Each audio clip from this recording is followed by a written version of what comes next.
आप हजारों रुपया खर्च करते हैं कुर्बानी के लिए, बड़ा एहतमाम किया करते हैं, जानवर खरीद के लाते हैं। पहली तारीख से लेकर 10 तारीख तक तमाम चीजों को मलहूज खातिर रखते हैं। सर के बाल नहीं काटते, नाखून नहीं काटते, किस लिए कि हम कुर्बानी कर रहे हैं।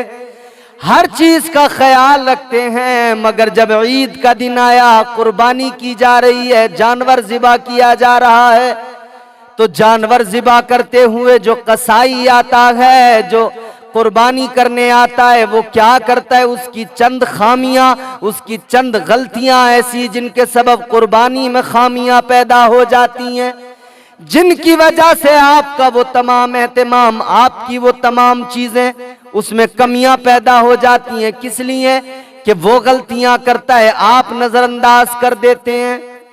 वो गलतियां क्या हैं? यहां पर हर इंसान को जल्दी बहुत है। ईद का दिन होता है, कसाई को बहुत सारी कुर्बानियां करनी होती हैं, तमाम जगह उसने वादे कर रखे होते हैं, यहां भी जाना है, वहां भी जाना है, उसको पैसे कमाना है बहुत ज्यादा। वो इतनी जल्दबाजी करता है कि बस किसी भी तरह से जल्दी इसको ज़िबा करके इसका काम फिनिश करूं, फिर दूसरी जगह जाऊं, उसको फिनिश करूं, फिर तीसरी जगह जाऊं। इस जल्दबाजी में सुन्नत तरीका जो जानवर को ज़िबा करने का है वो रह जाता है। अब वो खामियां क्या हैं, वो गलतियां क्या हैं? जिस तरह हमारे यहां जानवर ज़िबा करते हुए जल्दबाजी में हम लोग नजरअंदाज कर देते हैं, लेकिन नजरअंदाज नहीं करना मेरे प्यारे। मैं अर्ज कर रहा हूं, गौर से सुनिए इन बातों को, और इन बातों को सुनकर इन पर अमल करने की जरूरत है। आओ देखो इस्लाम क्या कहता है, शरीयत क्या कहती है, सुन्नत तरीका क्या है जानवर को ज़िबा करने का। जब आप दुआ पढ़कर ज़िबा करेंगे, छुरी चलाएंगे, तो बिस्मिल्लाहि अल्लाहु अकबर कहकर छुरी चलाना है। लेकिन क्या हुआ, आप बुलाते हैं मौलवी साहब को, उन्होंने छुरी हाथ में ली, चलाना शुरू किया, बिस्मिल्लाहि अल्लाहु अकबर, बिस्मिल्लाहि अल्लाहु अकबर। अभी उन्होंने 2-3 बार छुरी चलाई थी, पूरी रगें नहीं कट पाई थी कि कसाई ने हाथ से छुरी ले ली। कहने लगा आप पीछे हो जाओ, आपके कपड़े खराब हो जाएंगे। बीच में से उसने छुरी ली और खुद ने चलाना शुरू कर दिया। मौलवी साहब पढ़ रहे थे बिस्मिल्लाहि अल्लाहु अकबर, तकबीर पढ़ रहे थे, इसने बगैर तकबीर पढ़े छुरी चलाना शुरू कर दिया। अब तकबीर पढ़ना इसने बंद कर दिया। मेरे अजीजों याद रखना, वो जानवर ज़िबा नहीं हुआ, वो हलाल नहीं हुआ, बल्कि हराम रह गया। किस लिए कि तकबीर नहीं पड़ी गई। जब वो दरमियान में से छुरी लेता है, उसको बता दें अगर दरमियान में से छुरी लेगा तो बिस्मिल्लाहि अल्लाहु अकबर तुझे पढ़ना होगा। उसके मुंह में गुटखा रखा होता है, पान रखा होता है, वो सोचता है क्या थूकूं, क्या पान खराब करूं, क्या गुटखा 10 रुपए का खराब करूं। वो बस फौरन छुरी बस पकड़ा, बीच में से चलाना शुरू कर देता है। बाज औकात क्या होता है, जानवर उछलता है। कोई अगर तंदुरुस्त, फरबा और तेज किस्म का जानवर होता है, वो उछलता है, खड़ा हो जाता है, मौलवी साहब डर जाते हैं, या जो नेक आदमी, जो कोई आप जिनको बुलाते हैं ज़िबा करने के लिए, वो पीछे हटते हैं। वो कसाई फौरन छुरी लेकर चलाना शुरू कर देता है, और फिर कितनी छुरी चलाना चाहिए, कितनी रगें काटना चाहिए, उसका भी ख्याल नहीं रहता। आओ देखो शरीयत क्या कहती है, मुस्तफ़ा का दिया हुआ इस्लाम क्या कहता है, मेरे आका की दी हुई शरीयत क्या कहती है। जब जानवर को ज़िबा करो तो उसकी रगें काटनी है। कितनी रगें? सांस की नाली, खाने की नाली, और जो खून की रगें हैं वो रगें काटनी है। उससे ज्यादा नहीं काटना है। उससे ज्यादा अगर काटा तो नीचे फिर गर्दन की तरफ हराम मग़ज़ होता है, वहां पर छुरी लगेगी।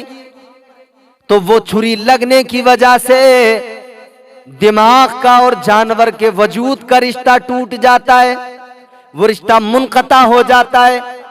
और फिर जो हराम मग़ज़ है ना, वो जो ये रगों का सिस्टम पूरा पीछे से चला है, जो दिमाग से रगें रीढ़ की हड्डी से होती हुई जाती हैं, वो फिर बॉडी को इंस्ट्रक्शन देना बंद कर देती हैं। हुजूर ने फरमाया कि उसकी रगें काटो, सांस की नाली, खाने की नाली और 3 रगें उसकी काटना है। ये सुन्नत तरीका है। रगें काटें और उसके बाद में जानवर को छोड़ दें, उसको ठंडा होने दें। मगर हमारे यहाँ क्या होता है, जो आते हैं ना कसाई, इनको जल्दी होती है, इधर छुरी चलाई और छुरी चलाने के बाद में अभी खून निकल रहा है, पूरी तरह से खून नहीं निकला है। उसने क्या किया आपने भी देखा होगा, वो कसाई छुरी लेता है, गर्दन की तरफ को नीचे को डालकर और छुरी चलाता है। उसकी वजह से बहुत जल्दी खून तेजी से निकल के आता है, जानवर जल्दी ठंडा हो जाता है। ये तरीका सुन्नत तरीका नहीं है। तो जब भी आप कुर्बानी करें और ज़िबा करते हुए वो अगर फौरन अंदर छुरी डाल के सीने की तरफ को और वो झिल्ली जो रहती है वहां पर सीने की तरफ उसको अगर फाड़ता है तो उसको रोक दीजिए, कहें कि इसको पहले ठंडा होने दे, उसको नहीं काटना है झिल्ली को। रगें काटने का मतलब यह रगों से खून निकले, हाई प्रेशर के साथ जब रगों से खून निकलता है तो पूरे वजूद पूरी बॉडी का पूरे गोश्त के अंदर से खून निकल के आ जाता है, गोश्त में खून नहीं रहता है। जितनी बीमारियां होती हैं वो खून के अंदर होती हैं, जितने इन्फेक्शन होते हैं वो ब्लड के अंदर होते हैं।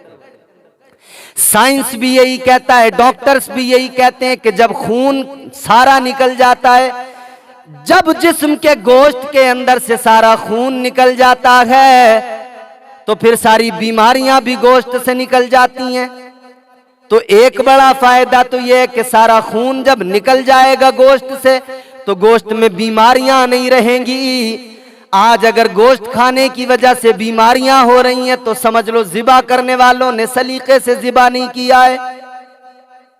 रगों में अगर खून बाकी रह गया तो समझ लो कि बीमारी उसमें बाकी रह गई। अगर कोई इन्फेक्शन उस जानवर को था तो वो बाकी रह गया गोश्त में। तो ज़िबा करते हुए एक तो गर्दन की तरफ ज्यादा न काटने दें, बस रगें कटें और पीछे हराम मग़ज़ की तरफ छुरी न लगे। और दूसरा सीने की तरफ जो झिल्ली अंदर छुरी डाल के फाड़ता है वो उसको ना फाड़ने दे, कहें बस इसको पहले ठंडा होने दे। वो जिद करेगा कि इससे कुछ नहीं होता है, वो कहेगा नहीं ये तो कोई कॉमन बात है, नॉर्मल है, इस तरह से जल्दी खून निकल आता। कहना जल्दी खून नहीं निकालना है, आराम से निकालेंगे। 50 रुपए ज्यादा लेना, 100 रुपए ज्यादा ले लेना। 7 लोग बड़े जानवर में हिस्सा ले रहे हैं, ठीक है 100 रुपए सब 7 लोग मिलके दे देंगे उसको ज्यादा, लेकिन ऐसा कभी नहीं करना जिसकी वजह से आपकी कुर्बानी का सवाब कम हो जाए।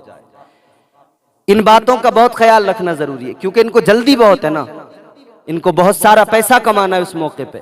जिस तरह अस्पताल में आप लोग जाते होंगे, जब बच्चे की विलादत होती है तो माँ को तकलीफ होती है, दर्द ज़ह, उसी तकलीफ को तो कहते हैं जो दर्द होता है बच्चे की विलादत के वक्त में। जब अस्पताल में पहुंचे, हॉस्पिटल में पहुंचे तो उस डॉक्टर के पास भी टाइम नहीं है, उस डॉक्टरनी के पास में वक्त नहीं होता है, उसे बहुत सारे मरीज देखने हैं, बहुत सारे पेशेंट देखने हैं। नॉर्मल डिलीवरी में टाइम ज्यादा लगता है तो उनके पास में छुरियां तैयार रखी हैं, खंजर तैयार रखे हैं। वो कहते हैं लेकर आओ, फौरन ऑपरेशन कराओ, ना इसको तकलीफ होगी ना हमारा वक्त बर्बाद होगा, पैसे भी अच्छे मिलेंगे। बस इसी वजह से वो जल्दबाजी किया करते हैं, जिस तरह से अस्पतालों में जल्दी जल्दी है। अब सुनो सुनो, वो माँ जिसको बच्चा पैदा हो रहा है, जब उसको दर्द होता है, उसको तकलीफ होती है, वो तकलीफ ही तो है असल जो बच्चे की विलादत के वक्त में होती है। उस तकलीफ की वजह से माँ की इज्जतों को बढ़ाया गया, माँ के मर्तबे को बढ़ाया गया, उसके कदमों के नीचे अल्लाह ने जन्नत रख दी है। मगर इन डॉक्टरों को जल्दी इतनी है, उस तकलीफ का एहसास भी नहीं होने दिया, बस फौरन पेट फाड़ दिया और बच्चे को बाहर निकाल लिया। अब बाकी आगे की जिंदगी में आने वाली दिक्कतें, मुसीबतें, परेशानियां वो औरत खुद झेलती है।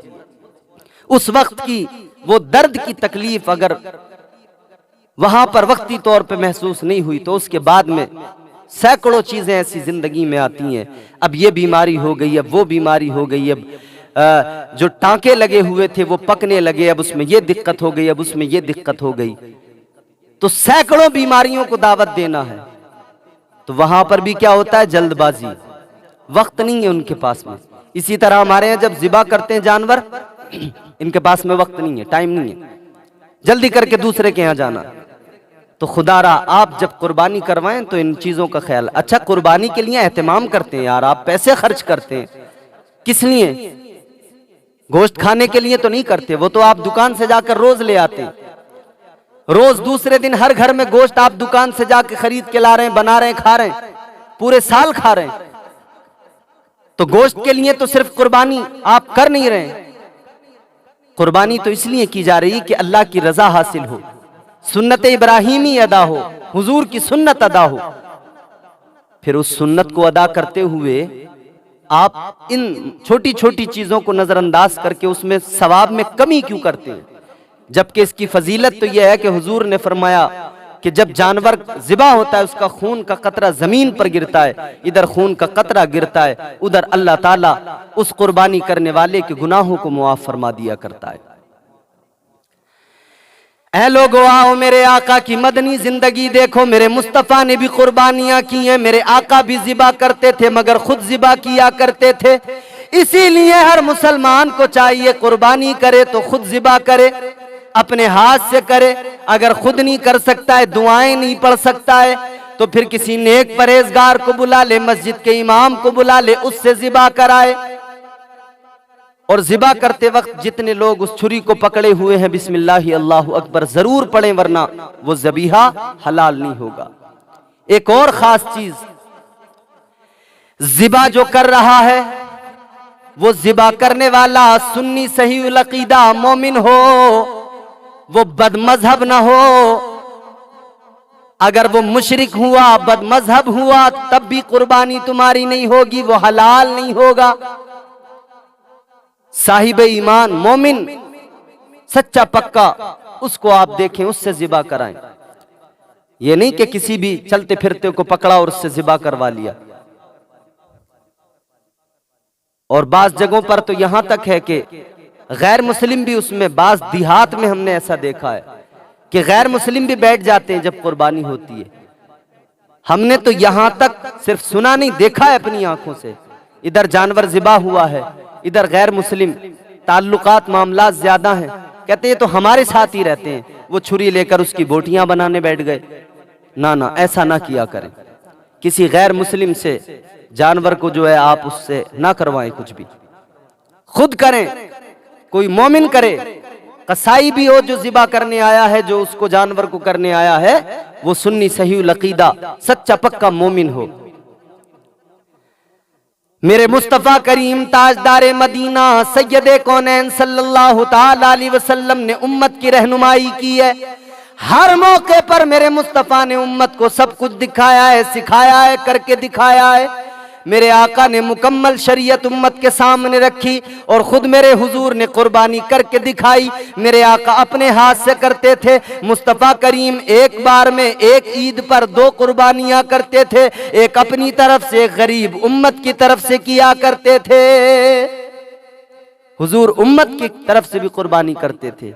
और दूसरी एक और खास बात मैं अर्ज करूं, कुर्बानी की आपने, जो कसाई काटने आया है वो आपसे उजरत लेता है, मगर बाज जगहों पर क्या होता है, उजरत के तौर पर जानवर का चमड़ा उसको दे दिया जाता है। लोग भी सोच लेते हैं चलो कोई बात नहीं, सस्ते छूट गए, चमड़ा इसको दे दिया, कुर्बानी हो गई, अपना काम हो गया। ऐसा हरगिज ना करें, ये नाजायज है। जानवर का चमड़ा उजरत के तौर पर न दें। अगर आप बतौर तोहफा दे रहे हैं तो दे दें, तोहफतन तो दे सकते हैं, लेकिन उजरत के तौर पर नहीं देंगे उसको। या तो आप उजरत दीजिए उसकी जो उससे तय कर रहे हैं आप चमड़ा नहीं दे सकते हैं उसको उजरत में, तोहफतन आप दे सकते हैं। दूसरी चीज, एक और खास बात, जब गोश्त की तकसीम होती है, 7 लोग बड़े जानवर में शिरकत है सबकी। अब जानवर का गोश्त तैयार हो गया, बना लिया, तो फरमाया गया कि इसमें जो है ना अंदाजे से काम नहीं चलेगा, वजन करें, बराबर बराबर सातों को दिया जाना है। तोलें उसको, वजन करें, सबको बराबर दें, फर्क नहीं होना चाहिए। जिस तरह सूद का मामला होता है ना, उसी हुक्म में आ जाएगा। फिर किसी पे ज्यादा किसी पे कम चला गया तो बराबर वजन करके दें। कलेजी अगर उससे पहले दे रहे हैं, बराबर वजन करके 7 हिस्से, 7 ढेरियां लगाएं, 7 का वजन बराबर बराबर करके तकसीम करें, गोश्त बराबर बराबर करके तकसीम करें। अब गोश्त में 3 हिस्से करने, 7 लोगों ने अपना अपना ले लिया, अब अपने में से 3 हिस्से करने।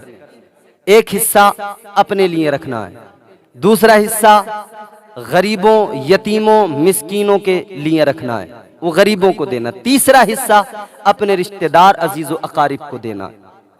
ये गोश्त की तकसीम है। बाज लोग गोश्त तकसीम करते हुए वो गोश्त काफिरों में दे देते हैं, ताल्लुकात की बुनियाद। बहुत सारे होते हैं ना गैर मुस्लिम जो गोश्त खाते हैं, तो बाज लोग क्या करते हैं कि गैर मुस्लिमों में भी गोश्त बंटवाते हैं। ना, ये तरीका मुनासिब नहीं। मुनासिब क्या, सिरे से गलत है। मुनासिब का तो सवाल ही नहीं होता। कुर्बानी का गोश्त सिर्फ साहिब ईमान को दें, मोमिन को दें, किसी काफिर को न दें। इन सब चीजों का, इन सब बातों का ख्याल रखना बेहद जरूरी है। आप कुर्बानी कर रहे हैं, अल्लाह की रजा हासिल करना चाहते हैं। कुर्बानी का आप जानते हैं ना, कुर्बानी क्या है? अल्लाह के महबूब, अल्लाह के खलील हजरत इब्राहीम खलीलुल्लाह अला नबीना अलैहिस्सलातु वस्सलाम, ये उनकी सुन्नत है। हजरत इस्माइल ज़बीहुल्लाह की याद में कुर्बानी हो रही है। वो लेट गए, अल्लाह की रजा के लिए कहा अब्बा कर दो ज़िबा। अल्लाह तबारक व तआला को तो इम्तिहान लेना था, इम्तिहान हो गया। अल्लाह ने दुम्बा भेज दिया जन्नत से। कौन लाए? बुलबुल सिदरा लाए। अब आप यहां पर भी एक बात गौर करें, बुलबुल सिदरा जन्नत से दुम्बा लेकर आए, इधर छुरी गले पे रख दी थी।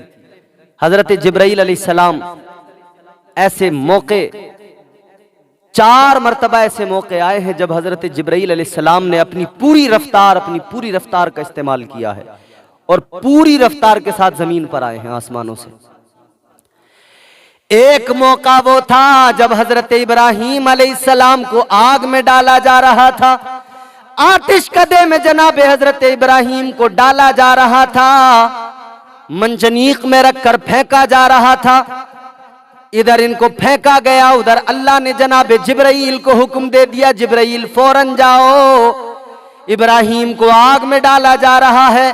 बुलबुल सिदरा कहते हैं मैं इतनी तेजी से गया, अपनी पूरी रफ्तार से गया कि अभी बुलबुल सिदरा कहते हैं कि अभी हजरत इब्राहीम अलैहिस्सलाम मंजनीक से जब फेंका गया तो अभी आग में पहुंचे नहीं थे। मैंने फौरन जाकर आपको अल्लाह का पैगाम सुना दिया और आग फौरन गुलजार हो गई, ठंडी हो गई, सलामती वाली हो गई।